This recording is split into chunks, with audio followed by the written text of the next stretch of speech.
How do gaming creators grow on social media and use that to chase the dream? Keanu Reeves is in a major video game? What is even happening? Are there going to be superstars in all games moving forward? And E3 is definitely on the decline and it will be canceled next year. Maybe? You'll have to tune into the end to find out on all of these clickbaity titles. It's time for you to stop struggling, to start growing. Welcome to The Digital Drop, the #1 podcast for gaming creators, live streamers, and YouTubers, where we teach you how to make gaming content work for you. My name is Andrew Awall, digital marketing executive and co-founder of the largest gaming video network in the world, and I'm joined by my fantastic co-host, Andrew Perrin, social media and advertising manager with a decade of experience managing 55 plus social media accounts at the same time. Perrin, how you doing? I'm good. That's a lot of accounts, and that's a pretty big inventory. If you guys are wondering what that's like, just don't. Andrew Perrin used to be a complete person, but he lost part of himself somewhere in there in all those accounts. Ross, Dylan, social media manager and Twitter juggernaut that is currently growing gaming brands without an advertising budget, props to you, that yield 1 billion impressions every year. Ross, how you doing, buddy? Oh, I'm doing so much better than Andrew Perrin, apparently. I have a feeling this is going to be a negative episode for me. I don't even have a like button today. No like button for Perrin. He's just not a likable person. We already all knew that. All right, guys, we're going to get into all of our tips and tricks and strategies for you guys as gaming creators, influencers, streamers, YouTubers to grow on socials. We know a thing or two about it because we've been literally doing this for a living for the last decade. So let's kick things off by asking a very important question. Why is social media important for gaming creators or not? Because creators ask all the time, which platform should I invest in? What should I do on them? So why is it important, Perrin? Well, as a gaming creator, as a creator in general, you're making content, you're putting it out there in the hopes that the world will see it. And social media is the natural progression of increasing that exposure, getting your creation out there in more places for more people to see, and hopefully you build an audience from those places. Basically, it is the marketing tool that all creators need to, or hopefully can, utilize to help build their brand as a gaming creator and support their content production and expand upon it. Ross, what do you think, amigo? I think we also need to reword a little bit what you said. If you have any interest in making money in today's current economy, you have to be on social media, whether you're a gaming creator or not. But if you are a gaming creator, you absolutely need to be on social media, and you absolutely need to be taking the time to do it correctly. We come across every day almost where we see creators struggling to grow, and they're only focusing on YouTube, completely missing out on Facebook, Instagram, and Twitter, and all these other platforms, which we'll get into a little bit later. So it's actually a little bit disheartening when these people ask us what they can be doing, and then we tell them, and they're like, oh, well, we're not going to do that. I don't have the time for that. It's important to diversify how many platforms you are on as much as you can, as long as you aren't spreading yourself too thin. So many of you guys are familiar with the YouTube algorithm and, to a certain extent, the algorithms of other social media platforms. And when you only invest in one platform, that means that if that algorithm shifts a little bit, then your content may become irrelevant, or your channel may be copyright struck into oblivion, or the type of thing that you're doing on that platform is no longer something that that platform wants anymore. For example, live content for gaming on YouTube being deprioritized out of freaking nowhere. Do you really want to take that risk? I mean, if you're really taking your job seriously and this dream seriously of making gaming content full time and then growing and becoming a superstar, then being a one platform superstar means that you are going to be a one trick pony, a one hit wonder at best. That's the best reason to be on social media. So what platform is right for you? There's a lot of choices here, and in today's episode, we're going to cover Facebook, Twitter, Instagram, and Reddit. And we are not talking about other platforms because those 4 are the most relevant to gaming creators in our opinion. Let's just start with Facebook itself, and then we can dive into the other ones. Perrin, Facebook. What should people be using Facebook for, and what shouldn't they be using Facebook for, and what kind of expectations should they have of the platform as a gaming creator? Facebook's a platform where there are so many people on it. There's such a big audience to pick up here. And it's a good place for your video content to go. If you're a gaming creator on YouTube, it's kind of a natural transition to be able to take that content and apply it to Facebook in an attempt to garner up gamers who are on that platform and utilizing it. Facebook is particularly good at reaching gamers and new gamer audiences right now through live content. There's actually some organic traction, which means you can put up your content on a Facebook page. It has to be live for this to work. You have to tag your video game that you support there, and you can reach new audience without having to pay anything, which is rare for Facebook. However, with Facebook, if you really want to support VOD type content or anything else outside of live, you're going to need some money, and you're going to need money to throw into advertising. That sounds scary. That sounds like it might be an opposite of your goal in terms of making money off of your content. But Facebook is the one platform where if you invest in your content in terms of advertising it, you can grow far more quickly than just arbitrarily throwing your content out there and hoping people find it. You can pay money at very cheap rates to effectively target the type of viewer or audience or gaming community that you're looking for and get completely relevant, engaged users on your content. So you have a lot of control over your audience building on Facebook. You have a lot of control over your content and your distribution. And you don't need to have a really rigorous content strategy where you're doing a ton of content. You can utilize it and customize it to your workflow and make it work for you how you like it. So I think there's a lot of flexibility there for gamers. I think it's the most natural platform for YouTube creators to be looking at and adopting into their strategy right now. Perrin and I can speak from experience there. Before we advise anybody on how to use Facebook and Facebook gaming in particular, we did it ourselves and we live streamed every day. And in particular, I ran a couple $100 in advertising just to see how well you could acquire an audience for a game. And Anthem, please don't laugh at me, obviously completely failed as a game, but I ran ads and I acquired about 20,000 followers on my Facebook page for only a couple $100. And you're maybe wondering, well, those must have been garbage followers and they didn't really engage with my content. Well, they did actually. When I was live streaming Anthem on a daily basis, I was getting over 1,000 views every single live stream that I was running on Facebook.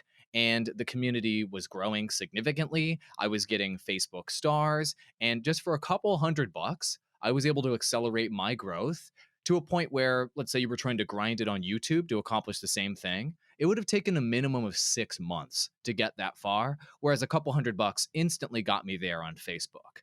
That is a massive advantage the platform provides. And I think that that opportunity will only be here maybe for another year max. And then Facebook gaming will be really, really saturated with tons and tons of gaming creators. So the opportunity is right now for Facebook gaming, but come summer 2020, it's not going to be there so much. Ross, what's your opinion on Facebook? What do you want to tell gamers? One thing that I apply to every social media outlet, and this is going on just beyond paid advertising and stuff, is if you want to grow your page, if you want to get in natural engagements, all organic, then you need to do, it's a method I call LAAP. It means take the least amount of action possible to get people what they want to see. So say you want to toss up a video on YouTube, you thought it was really good or something like that, take a couple seconds of that, take a minute of it, throw it on your Facebook page and work from there. It shows them, it shows everybody in that Anthem community, then if you're doing the right targeting, that, hey, this is what I'm doing. This is what's going to separate me from everybody else. Otherwise, they don't know who you are. Just linking to your YouTube or whatnot, nobody's clicking on that. Not a single person is going to click on that. But if you set it up where your possible consumer, your audience, has to take the least amount of action possible to see what you have to offer, which in this case is literally just giving them the content, that is how you are going to organically grow an audience. I know you talked about advertising, and especially on Facebook, that is going to become essential. But make sure you are giving people what they want. Nobody wants a link to your YouTube. They want to see what you have right up front. That's all about the algorithm, right? Facebook designed their algorithm a couple years ago to ignore anything YouTube related. Like literally, if you pay money to get clicks to a YouTube video, YouTube will not recognize that, for example, in analytics. And if you link from YouTube to Facebook, it literally will not recognize that in analytics. The two platforms don't talk to each other at all. So stop it if you're doing that. Another thing to keep in mind is Facebook publicly announced that they're changing their algorithm right now to emphasize creator content, original independent content creators content on their platform versus only mega media companies and news companies and what have you on the platform. So this means that news companies will be getting less and less, and media companies will be getting less and less real estate in the Facebook feeds, and they'll have to pay more money to get that real estate. And they're going to open up more free organic traffic for creators. So that opportunity is happening right now. You got to go get it now. Otherwise, it'll be gone. Once people are talking about Facebook gaming, like within your Discord and with your buddies, it's too late. It's already gone. The opportunity's gone. You're probably not hearing people talk about it because the opportunity's there right now. One other thing I'd want to bring up, and then we can move on to Twitter, is Facebook groups are incredibly useful. So if you have a lot of followers and likes on your Facebook page, that's cool. You're probably going to have to pay to reach most of those followers with your posts or go live to reach them for free. But if you can get your most hardcore fans into a Facebook group, which I've done recently and we've done here with the Digital Drop podcast, Facebook groups are so useful because when you post content in your Facebook group, you're going to reach 60% or more of the people in that group with the content you posted without paying a single penny. Whereas with your Facebook page, if you post a piece of content there that isn't a live stream, you're going to reach less than 10%, probably single digit percentages of your audience. So Facebook groups actually allow you to punch through with the closest thing to old school YouTube sub feeds as there exists right now on the internet. Don't you want that old school sub feed access to your followers? Facebook offers that right now for free with Facebook groups. And you can create a group for any game that you're interested in. So let's say you're the type of creator that likes to switch from game to game to game. That's fine. Create a group for game A, game B, and game C, and you can post content to the followers that you have that are interested in those specific games, and then you can actually reach them. Whereas your main page itself may be all kinds of different followers. So Facebook gives you those opportunities, and YouTube does not, Twitch does not, and no other platform gives you that group level access that you have on Facebook. The closest thing to that right now is Discord servers, and Discord servers are nowhere near as engaged as Facebook groups. Moving on to Twitter, we do have a resident Twitter juggernaut on the podcast. So I'm just going to kick it right over to you, Ross. You've grown the most engaged gaming account I've ever seen on Twitter, other than like Overwatch's account and major games themselves. So drop that knowledge on us, amigo. I use Twitter, and I think it's a fantastic tool for catching up on what's going to be trending in the future in gaming. For instance, and I'll talk about this a little bit later on, I do E3 coverage every year on VGF Gamers, and I'm able to see, okay, based on the engagement I get, the talking points, what games am I going to need to focus on as far as creating content for in the future. Twitter is a great place to actually grow because I have actually, and this is me personally, I know that probably Awall and Andrew Perrin have going to see difference here, but I have more luck creating external traffic, like sending people to a YouTube channel on Twitter, than what I do on any other platform. There are a lot of different reasons why that could be. Like I said, this is just my personal experience, but it's also, Twitter is a great way to keep up with just your community in general. You could really create a strong community, and through that strong community, then you can send them off to your YouTube channel or your Twitch channel, or heck, go live on Twitter. There are people that are actually starting to do that, and it picks up a lot of steam. I've seen Andrew Wall here. I've seen at times that when he goes live using Twitter or Periscope, whatever you want to call it, he's getting thousands of views at a time on this. Now, granted, it is Twitter, so let's call it what it is. It's not going to translate into a lot. But if you still can say, hey, I have this one more avenue where I'm getting thousands and thousands of views, that's going to be pretty appeasing to people who are not familiar with your content. And especially if you're just giving them content right up front, whether it's a meme about a game that you're currently playing on YouTube or trying to get into, or whether you're taking, a 30-second video clip from what you've recorded and put it on there, and then, in a different tweet say, hey, if you want to see more, here's my YouTube channel and stuff like that.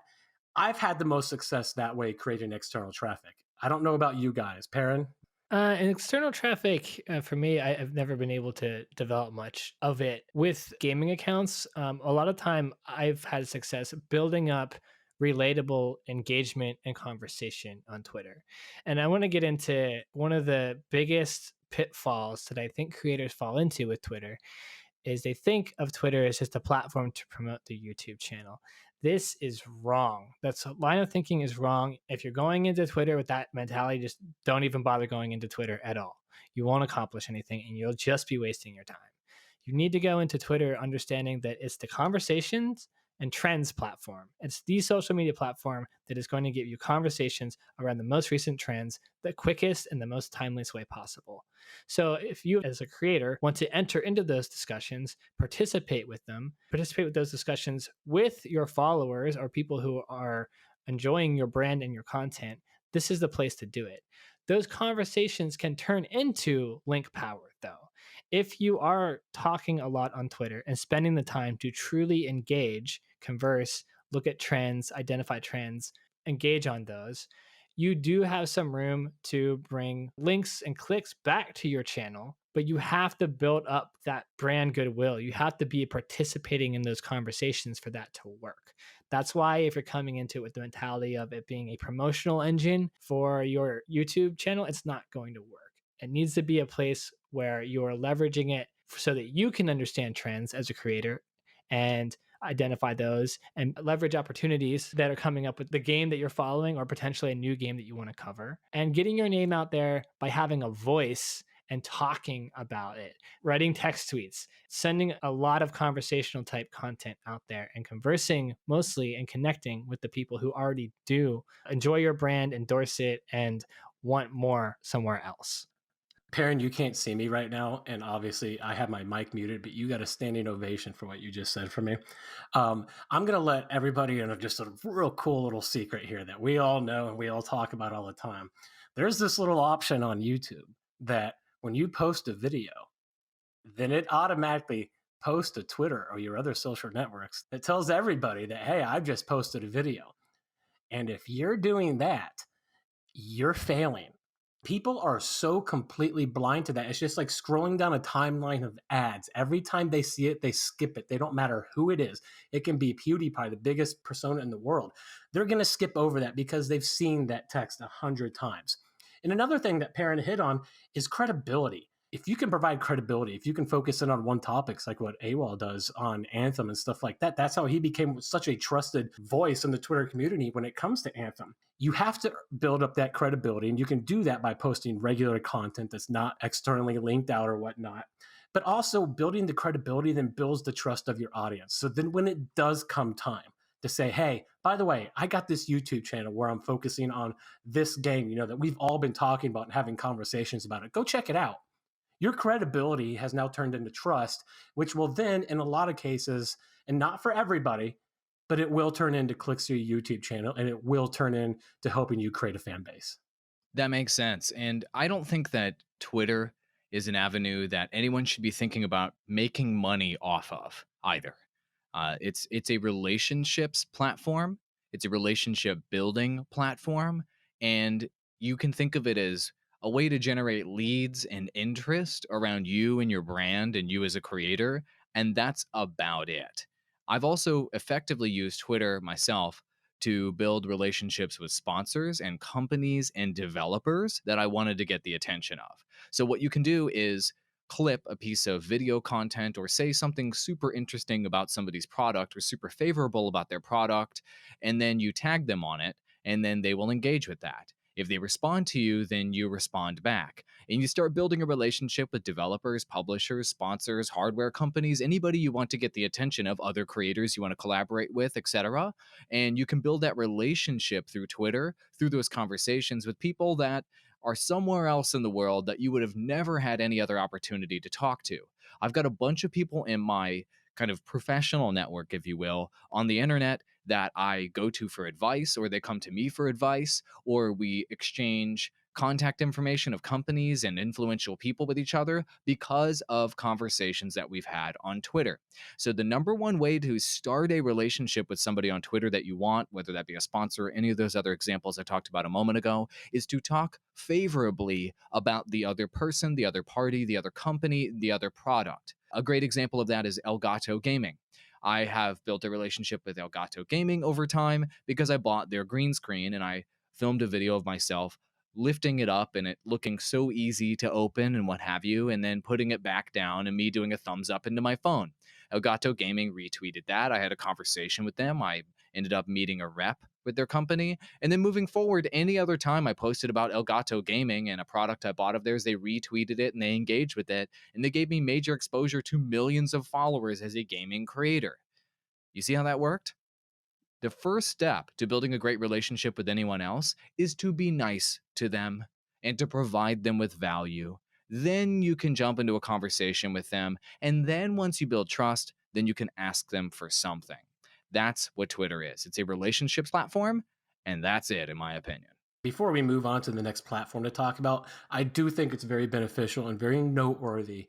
Stop looking at your following number on Twitter. Stop. Because, for one, it is difficult to grow a follower base when the platform itself is not growing. And unfortunately, that's where Twitter is right now.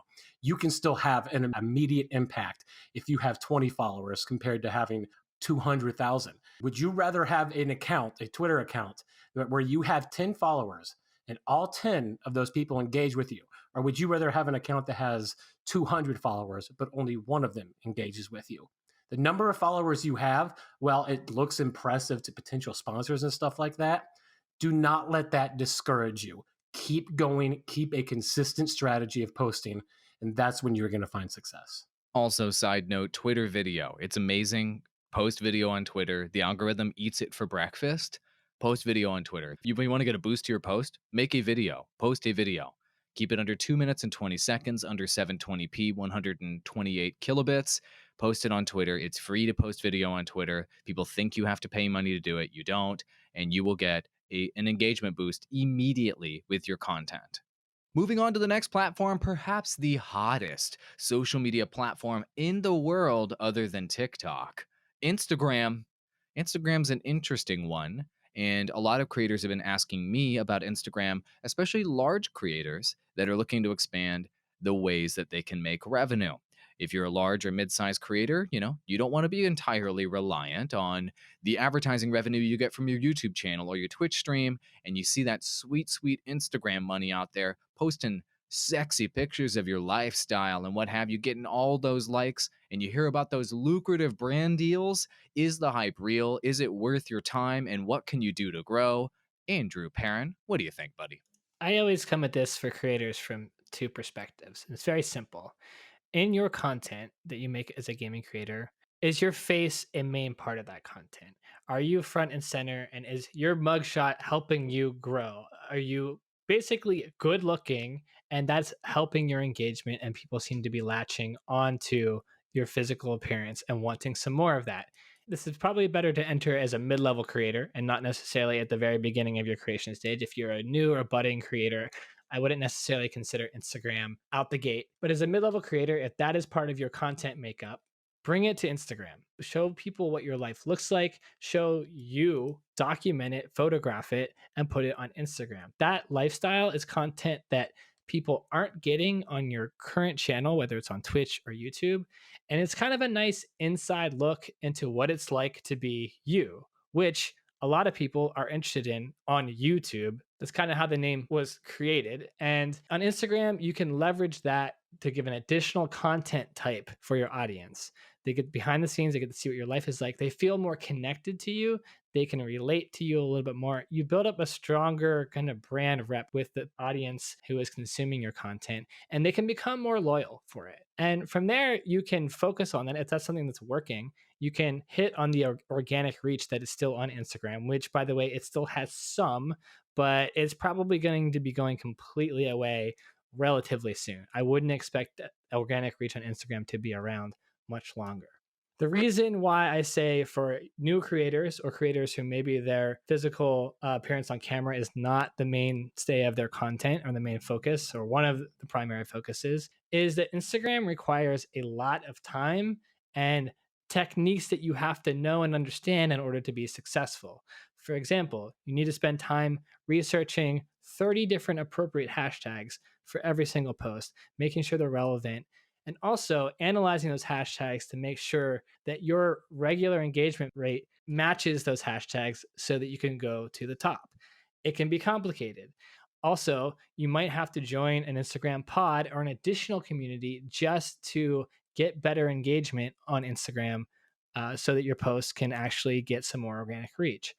Also, you're going to have to engage and comment and spend a lot more time on the Instagram app on content that fits your game or your theme of your channel, so that the Instagram algorithm can see what type of content you engage with, who you engage with, and it helps your reach and your placement in the algorithm.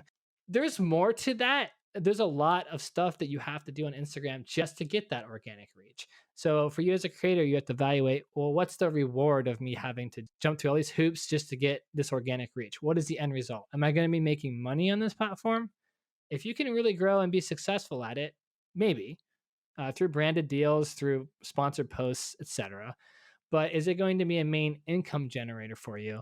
As a YouTube creator, I would say it's always going to be placed in secondary to your channel unless you really go that lifestyle route and your gaming content really focuses on that lifestyle route. Just to reemphasize one of the points that Perrin just made, grinding up from zero to being a relevant Instagrammer right now is almost impossible. And it will become more and more difficult over time as Facebook puts ads on Instagram and takes away the traction that you can get for free. Like he mentioned, you have to be ridiculously good looking to grow super fast on your own. And even then, you have to grind it super hard. So, my recommendation to creators is if you don't already have a mega following that you can just push over to Instagram and get a jump start today, get a good 10, 20, 30,000 followers just by talking about your Instagram a handful of times, don't do Instagram. That's just straight up the truth. Don't do it.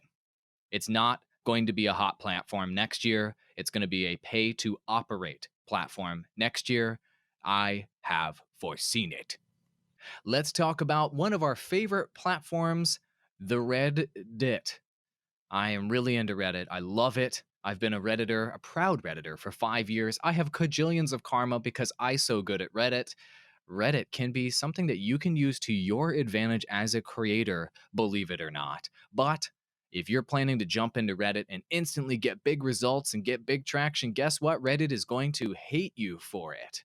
I have used Reddit to great effect to promote YouTube videos in particular and to blow some of them up in the past to over 1 million views. I've done videos on this strategy in the past. Here's the gist: Reddit. Sign up for an account and then jump into a subreddit that is about the game or about the niche that you're really into. Then post a lot in that subreddit. Add a lot of value. Put thoughtful comments in threads or hilarious comments in threads. Post content that's not yours, that is just interesting content that people would really enjoy in that subreddit and that would really add value to the conversation. Do that for at least a couple months in the subreddit related to the game that you're covering. Cool. Once you've done that, once you've built up some karma, once you've built up some credibility and some history of your account of actually being a good person that contributes to the community and has built a reputation, then you can post a piece of your content into that subreddit. But wait, there's more. Read the rules of that subreddit and make sure that they're cool with you posting your content.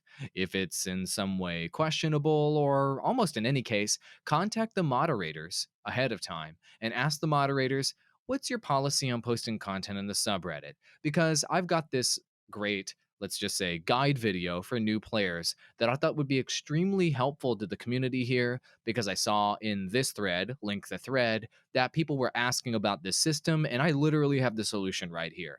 Can I post this video to help people out? Talk to the moderators, make sure they're cool with you, show them that you respect the rules of the subreddit, and then they'll probably let you post your video on that subreddit. But do you see how much work you had to do to get to that point? But wait, there's more. If you're posting amazing content on the subreddit, it can blow up. It can generate hundreds of thousands of views for you or millions of views for you if you do it right. And I did this with Overwatch, where I literally met with the moderators and I became friends with them. I went out to drinks with them at press events. I built my karma in that subreddit. made friends with Jeff Kaplan and the whole nine. And so when we made an incredible piece of Overwatch content with TGN, it's called Overwatch as a Fighting Game. When we posted that in there, it was a really special piece of content that was really valuable. And everybody knew who Awall was in that subreddit. So when I posted there, the moderators didn't take it down. People knew that it was legit and they upvoted the crap out of it. And that video in particular got covered by literally every gaming outlet there is, from Kotaku to IGN to GameSpot to everybody. And it ended up, at this point, it almost has 2 million views. But that strategy required a lot of time and effort. And most importantly, I did it because I gave a shit about the game. I actually cared. I, in my heart, loved Overwatch and still love it. And when I posted that video that my team put a ton of love and effort into, people knew I posted it because I love the game. If you go into Reddit without pure intentions, Reddit will weed you out, chew you up, and spit you out the other side. So that's something important to remember. But if you go in with the right intentions to contribute, Reddit can yield you more direct traffic to your YouTube channel than any other social media platform. Facebook, Twitter, Instagram, Snapchat, all the others have virtually no opportunity for you to get traction, with the exception of Twitter if you build a lot of credibility. Here's strategy number 2. You can create your own subreddit for yourself and for your channel, and that can be a part of your strategy. It's sort of like the Facebook group strategy that we talked about earlier, where if you have your own followers in your own subreddit, you won't be eliminated by the algorithm when you post your content in there. But if you can claim your own subreddit, which there's a subreddit to claim other subreddits, go get one for yourself. You need to put significant effort into that subreddit, just like you need to put significant effort into any social media account to build relationships, to moderate posts, and et cetera, et cetera, et cetera. So Reddit requires a lot of effort. It requires a lot of credibility. It requires a lot of relationship building. But if you do it right and if you actually care, Reddit can pay mega dividends in the long term. Hey, well, I love your tips on Reddit. You're pretty much the expert here between us three. We have a nice mixture here where I've kind of been the proponent of Facebook. Ross has always been big on Twitter, and Andrew, you've always been big on Instagram. But I want to transition here to final recommendations. And if you guys have been listening closely, you'll have noticed that there's one trend among all of these. There's a solid recommendation that I want to repeat here as a final kind of summary statement. And that is, quite simply, do not approach social media as this place where you're just going to be promoting your YouTube channel and your YouTube videos. Any of these platforms, that is not going to work on any of them. And we listed our reasons in our discussions about them. You have to come into these platforms wanting to bring something unique to your audience and to the platform itself in order to be successful. On Twitter, you need to be having conversations and building up engagement. On Facebook, you need to be leveraging advertising and finessing your content and potentially doing live. On Instagram, you need to be focusing on a lifestyle angle. On Reddit, you need to be really participating genuinely in the community. The basic tip is come into these platforms and participate in them genuinely. And if you do so, then you're going to be able to leverage that platform and bring traffic to wherever you want it to go, because people respect you, they like the content that you bring there, and they're going to be a little bit more willing to click off of that platform to go check out something else that might be important to you. We've been mentioning YouTube as the primary example because there's so many more YouTubers than anything else, but also all you streamers on Twitch and on Mixer and on Facebook and what have you, your promos of "I'm live right now" are horrible. Stop it. Nobody cares. The algorithms don't like those either. Post real content, post original content, post stuff that people can enjoy right within the post where they don't have to leave the platform. Want to learn more about how to make gaming content work for you? Of course you do. You're listening to our podcast, so go to our brand spanking new website, digitaldroppod.com. All our episodes are there. You can contact us there. And most importantly, you can sign up for that newsletter that we are putting together, where you can get in-depth analysis on the best tips, strategies, and what have you that you need to know to grow as a gaming content creator. No BS, only value. That is the promise of the Digital Drop Pod. Moving into our like and dislike buttons for the episode, as mentioned earlier, Perrin is not a likable person, so he doesn't have one today. But Ross, he is so Wait. No, I have a dislike button. I dislike everything. That's what I wrote in the document. That's so emo. Speaking of disliking things and depressing headlines, Ross has a very depressing like button. Hit us with it. I haven't really been shy over the years on VGF Gamers about publicly calling out the gaming community for being so incredibly toxic. But today, I'm actually excited to give that virtual high five to gamers who are openly showing their distrust over gaming events like E3 in an appropriate manner. So over the past few days, the three of us have been talking on Discord about E3, and I do want to quote something that Andrew Awall said because he describes the current atmosphere. And I quote, "People just want to see what the actual game looks like and are tired of the trailers and are tired of all the hype and marketing BS. And that just could not be more true. I've been covering E3 for 6 years now. This is the first year where the vast majority of gamers are openly sharing that sentiment. I'm of course not talking about the toxic gamers who are going to hate everything that's released because that's what they do and then ironically still buy it. But your average gamer now knows, it goes without saying that everything that you see and everything you hear at E3 and other gaming conventions should be taken with a massive grain of salt. It has been spoken loud and clear across social media, and by doing it in the non-toxic manner that I've actually been seeing, you're putting the ball now in the court of the developers, the publisher, and E3 in general. So a huge tip of the hat to the gaming community. This is how real change begins, and I truly do hope that your message is heard loud and clear." Man, that was expiring. I just want to get up and slow clap right now and just get this thing going. I'm not going to stop you. Feel free. I want to warn everyone as well about some of the half BS we've seen this year. I was disappointed to see. And I'm talking about the gameplay trailer that uses in-game footage of quote-unquote gameplay, but isn't really actually gameplay. And that is an attempt by gaming developers, publishers, and promoters that are trying to get you to think that that's the way the game will actually play. They should be banned from using the word gameplay without actually showing somebody playing the game. And a great example of that is the most recent Marvel Avengers game. Square Enix is putting that together. It's very hyped and what have you. And they have gameplay, air quotes, from in-game footage, air quotes. But guess what? You have no idea what gameplay actually looks like for that game. It's a bunch of BS.